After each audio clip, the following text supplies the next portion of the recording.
Now, your Alaska Link weather for Anchorage and South Central.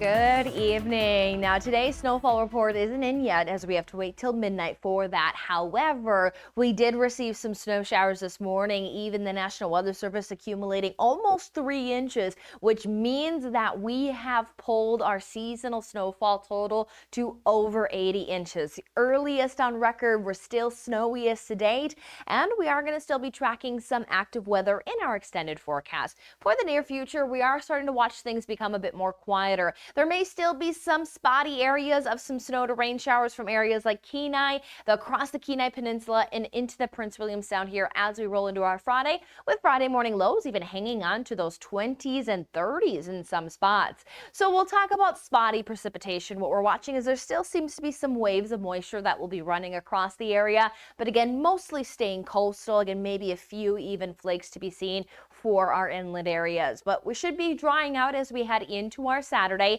Now we are going to increase some of those northeasterly winds, so we'll have to keep an eye on some blowing snow threats if those winds can get strong enough, as we will note that they'll only continue to increase throughout the day as the next system is going to be approaching early next week, and even mentioning potentially some precipitation across the south central as early as Sunday afternoon.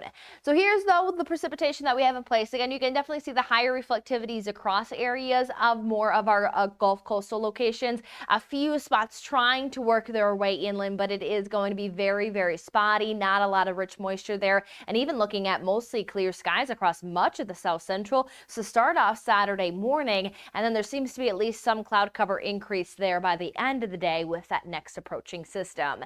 So at least looking at the accumulation, note that there are at least a few numbers there for inland spots. Some of that is grasping onto the snowfall that we saw today, so not sure if we're really going to be seeing any large accumulation numbers, but can't rule out maybe a few tenths of an inch there. Maybe if the wind direction is right, some moisture can move over, bumping that up to a few inches like we had this morning. But generally, what we see across Anchorage is holding on to those mostly cloudy skies. So although we're starting off mild into those 20s, not going to see any big warming, holding underneath those overcast skies with those steady temperatures.